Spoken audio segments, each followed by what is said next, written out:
Ang puwersang submarine ng Chinese Navy ay gumawa ng historic breakthrough. Pinasabog ng torpedo ng PLA Navy ang decommissioned ship at ito ay makikita sa bagong video. Ito na nga ba ang pinakamalaking hukbong pandagat sa daigdig na nasa landas ng pagiging pinakamodernong hukbong pandagat? Ang submarine force ng Chinese People's Liberation Army Navy ay gumawa ng mga makasaysayang breakthrough gamit ang mga torpedo at mga missile capabilities nito. Nakatuon ang puwersa sa pagpapaunlad ng mga nuclear-powered boat habang pinapanatili din ang mga conventional boat. Nangangahulugan ito na ang aming mga kakayahan sa pakikipaglaban ay mas malakas. Maaari naming maabot ang mga rehiyon na mas malayo at kami ay may tiwala sa aming mga misyon, sabi ng isang kapitan ng hukbong pandagat ng PLA. Ngayon, ang submarine force development ng bansa ay binubuo ng parehong nuclear-powered at conventional boats na ang nuclear-powered ang pangunahing pokus, sabi pa ni Wen. At binanggit na ang mga submarine na pinapagana ng nuclear ng China ay regular na nagpapatrolya sa dagat. Ang mga submarine ng PLA Navy ay nagbibigay daan sa mga mamamayang Chino na bumuo ng ekonomiya sa kapayapaan at walang takot sa anumang pagsalakay, pagdadagdag ni Wen. Ang mga teknolohiyang submarine ng China ay matagal nang nasa likod lang ng mga world's top level, ngunit ang pinakabagong mga tagumpay o breakthrough nito ay nagpapahiwatig na ito ay nakakahabol na, ayon sa mga eksperto. Ayon naman sa mga ulat ng media, ang PLA Navy ay nagpapatakbo na ngayon ng Type 039 series conventional submarines. Pinapatakbo din ng China ang Type 093 nuclear-powered attack submarines at Type 094 nuclear-powered ballistic missile submarines.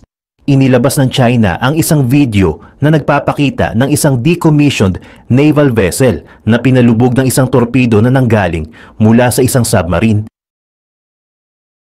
Isang ulat sa CCTV ang nagpakita ng isang pambihirang clip ng isang torpedo na tumama sa hulihan ng isang target na barko na humantong sa isang malakas na pagsabog na sumira sa barko. Kasama sa video ang mga eksena mula sa isang sinking exercise o isa pang katulad na test kung saan inaatake ang isang Type 074 Yuhai-class amphibious landing ship. Nakuhanan ng video ang denotation ng torpedo at ang kasunod na pag-angat ng barko, isang catastrophic event na maaaring makasira sa kilya ng barko. Ayon sa mga eksperto, ang demonstrasyong ito ay nagbibigay ng isang pambihirang pananaw sa kapangyarihan at precision ng mga submarine weapon ng China. Ang video ay lumilitaw na nakunan noong ika-70 anibersaryo ng Chinese Navy noong Abril 23. Ayon sa ulat ng State News Agency ng China noong Lunes, sa kasalukuyan, ang aming pag-atake gamit ang torpedo at pag-atake gamit ang missiles ay nagkamit ng mga makasaysayang tagumpay sa pag-verify sa dagat. Ibig sabihin, mas malakas ang combat capabilities natin, mas malawak ang combat area, at mas confident tayo kapag ginamit ito. Ang isang ulat ng The War Zone ay nagsasabing isang wake-homing torpedo ang ginamit upang i-target ang na-decommissioned na barko. Ang mga wake-homing torpedoes ay isang malaking banta sa anumang puwersa ng hukbong pandagat. Sila ay ginagabayan sa pamamagitan ng pag-bracket sa wake ng barko at literal na lumalangoy patungo sa hulihang bahagi ng barko. Bilang isang target, ang Type 074 ay isang interesting choice batay sa size at hanay ng misyon nito.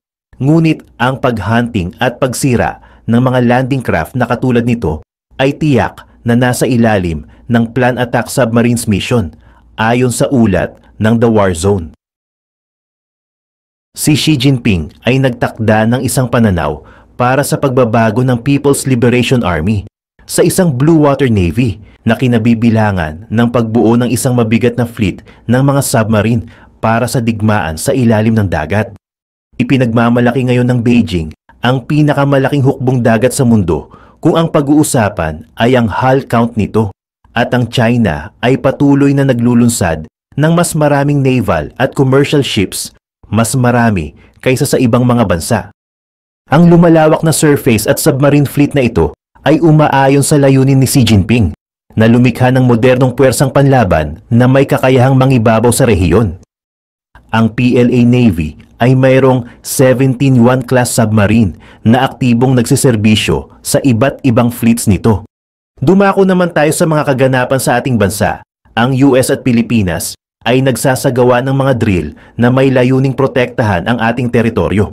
Sa Cavite, nagpaulan ng bala sa target nito ang helicopter ng Philippine Navy. Ang helicopter ay kargado rin ng mga rocket. Ito ay nagpaikot-ikot sa himpapawid bago simulang atakihin ang kunwaring kalaban. Matapos barilin ng target, ginamitan rin ito ng rocket. Bukod sa aerial assets, may mga nakadeploy din na mga naval troops at mga snipers na nasa bulubunduking bahagi naman ng kampo. Ang mga kinatawan naman ng US ay nag-o-observe sa mga pagsasanay na ginagawa ng mga sundalo. Nagkaroon din dito ng pinakaunang pagpapalipad ng drone na ginagamit naman ng militar sa mga intelligence operation. Hindi rin mawawala ang paghahanda ng mga Marines at Navy forces upang depensahan ang teritoryo ng bansa. 2 araw naman matapos ang nasabing engkwentro laban sa China, may namata ang 2 warship ng China malapit sa Onok Island na malapit sa Palawan.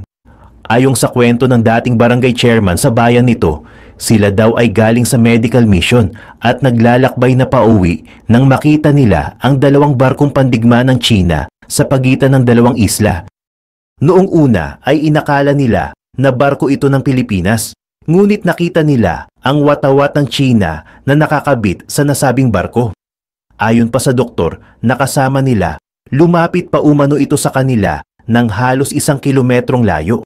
Sa tantya nila, ang mga barko ay nakapasok na sa municipal waters ng Balabac. Samantala, kinumpirma naman ng AFP Western Command ang nasabing warships. Alas 5 ng umaga sa Bashi Channel, 2 J-11 warplanes ng China ang pumasok sa Air Defense Identification Zone ng Taiwan.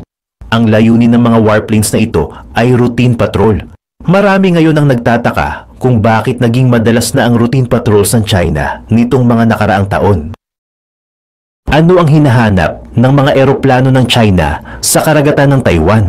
At bakit kaya naging sentro ng atensyon ang bansa ng Pilipinas kahit na lagpas sa 300 miles ang layo nito sa China?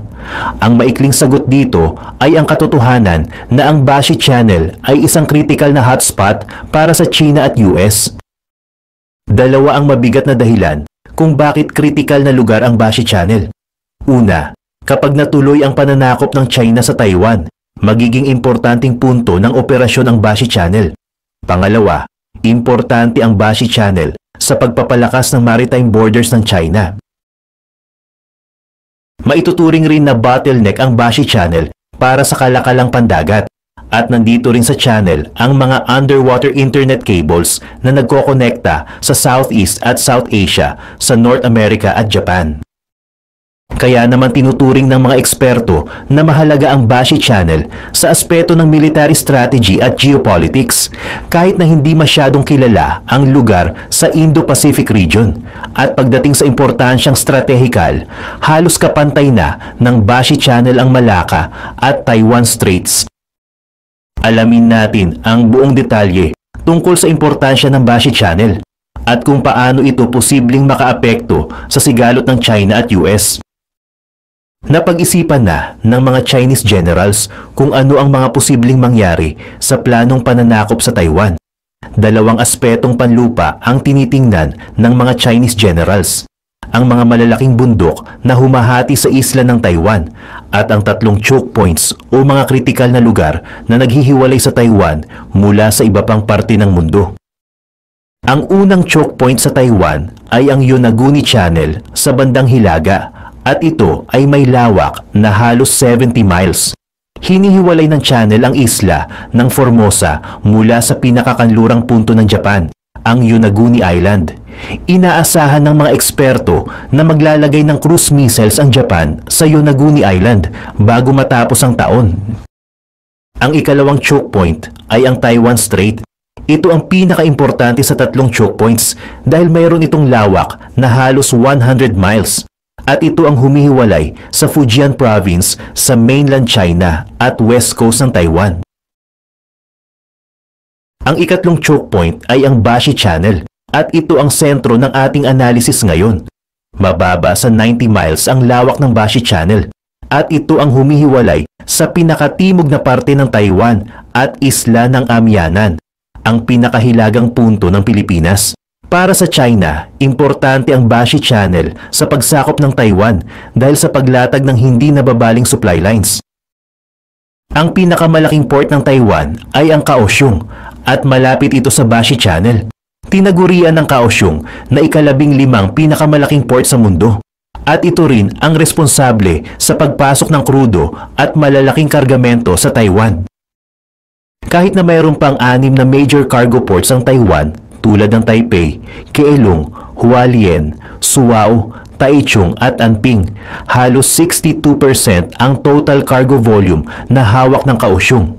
Ang kapasidad na magdala ng malalaking kargamento sa maikling oras at kakayahan na ilagak ang mga kargamentong iyon ay importante para sa isang kampanya ng pananakop. Mga produktong tulad ng krudo, gasolina, mga makina, mga spare parts, pagkain at medisina ay mahalaga para masuportahan ang kakayahan ng mga sundalo sa digmaan. Sa isang study, nagpag-alaman na ang isang brigade na mayroong 5,000 units ay kayang kumonsumo ng lampas 500 tonelada ng supplies kada araw.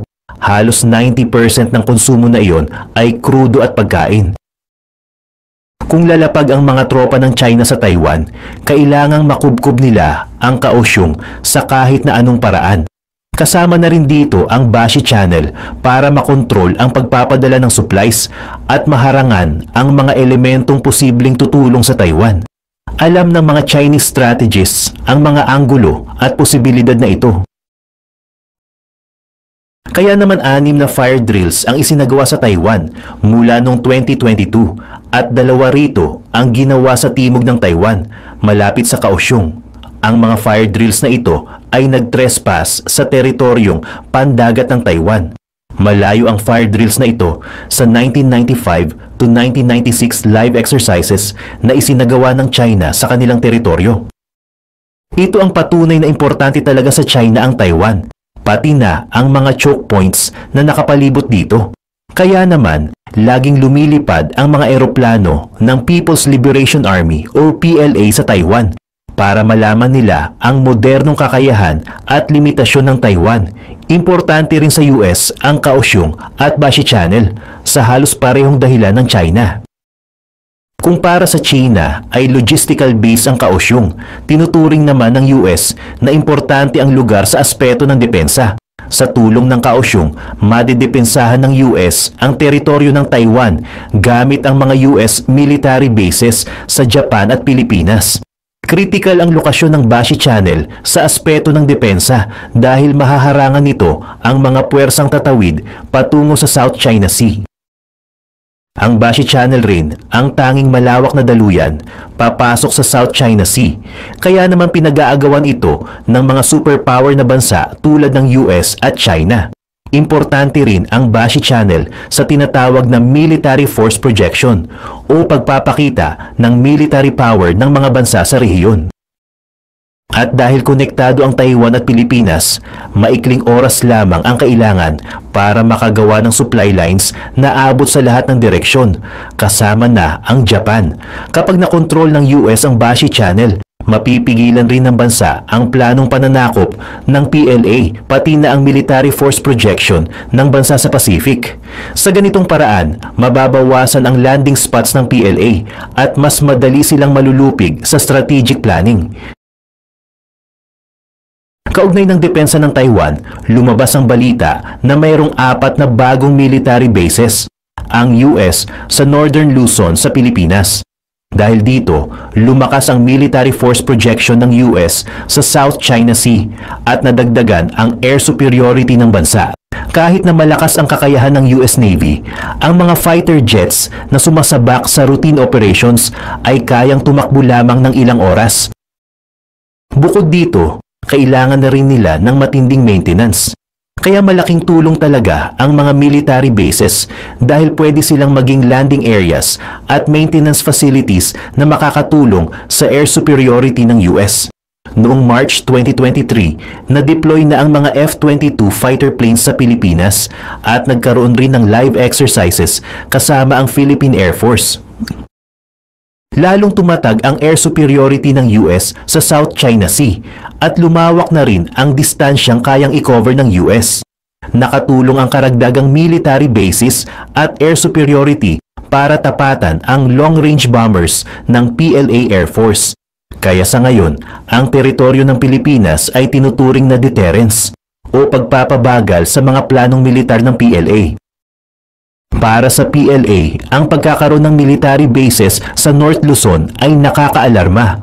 Una, mas maraming resources ang kailangan ng PLA para lamang makapaglanding sa Taiwan at makontrol ang Bashi Channel.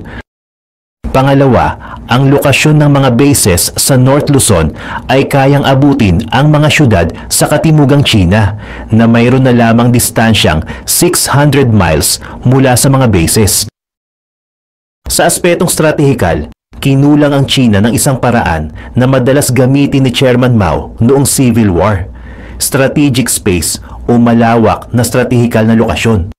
Ang kawalan ng strategic space ay nakakaapekto sa pag-usad ng mga operasyon ng China dahil nakalantad ang bansa sa iba't ibang punto ng atake.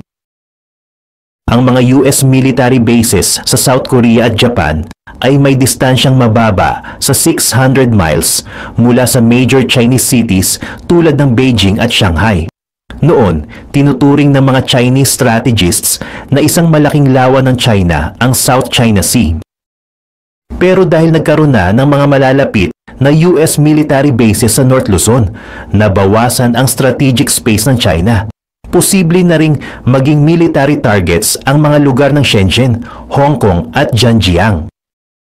Ang malaking porsyento ng populasyon ng China ay nasa panganib dahil abot na sila sa distansya ng Tomahawk missile. Tumagilid na ang balanse ng kapangyarihan sa Pacific patungo na sa US at mga kaalyado nito.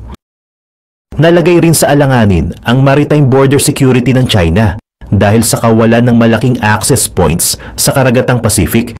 Ang unang isla na parte ng island chain strategy ng China ay naipit rin sa problemang stratehikal dahil mayroon lamang 6 na international water corridors na nakapalibot sa bansa.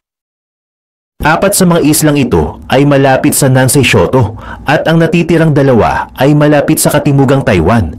2 lang sa mga rutang ito ay mas malaki sa 50 miles, ang Miyako Channel at Bashi Channel. Ang mga choke points na ito ang kumukonekta sa China sa malawak na parte ng mundo. Alamin natin ang perspektibo ng China sa island chain strategy sa pamamagitan ng perspektibo ng Amerika. Kapag nagkaroon ng island chain strategy sa Amerika, mag-uumpisa ito sa Yucatan Peninsula sa Mexico at abot sa Bahamas.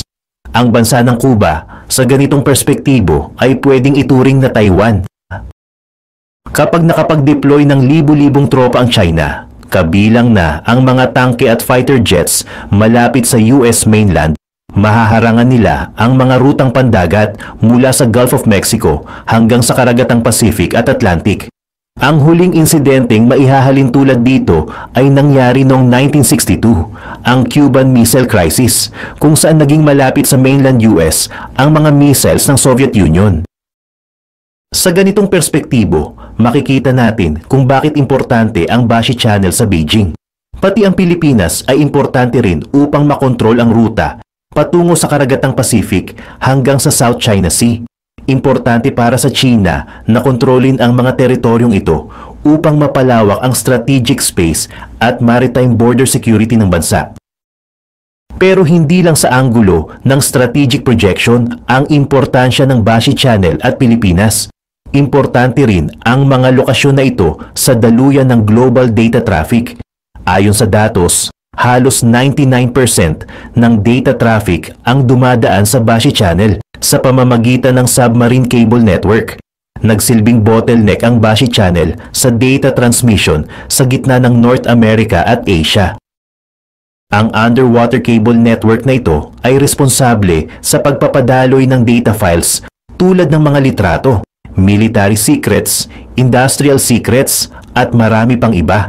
At habang lumalala ang tensyon sa gitna ng US at China, Naglalatag ng panibagong undersea cable networks ang mga superpower upang paghandaan ang mga paparating na sigalot. Pwede ring gawing stratehiya ang pagputol ng cable networks tulad na lamang ng nangyari sa Matsu Islands kung saan naputol ang dalawang kable na konektado sa Taiwan. Ang delay sa data transmission ay pwedeng gawing smoke screen o panlilin lang sa mga kalaban bago magsagawa ng operasyon. Kaya malaki ang pinsala na pwedeng mangyari kapag naputol ang mga undersea cable networks. Hindi na maitatanggi ang importansya ng Bashi Channel at Pilipinas sa sigalot ng US at China. Maganda ang strategic location ng Bashi Channel at Pilipinas at malapit rin ang mga lokasyong ito sa South China Sea at Taiwan. Pero hindi rin dapat kalimutan ang takbo ng politika sa Manila. Dahil sa Marcos administration, nagkaroon ng permanenteng lokasyon ang US sa Pilipinas. Napalapit rin ang distansya ng US sa South China Sea at katimugang Taiwan. Marami ang nagtataka ngayon kung gaano katagal ang presensya ng US sa Philippine Archipelago. Hinggil dito, gumagawa ang Beijing ng paraan upang harangin ang Washington at magkaroon ng panibagong strategic advantage. Sa Pilipinas, kapag nahalal ang isang bagong presidenteng tulad ni Duterte, anong mangyayari sa balanse ng kapangyarihang ginawa ni Marcos? Mananatili pa kaya ang mga tropa ng US sa Pilipinas?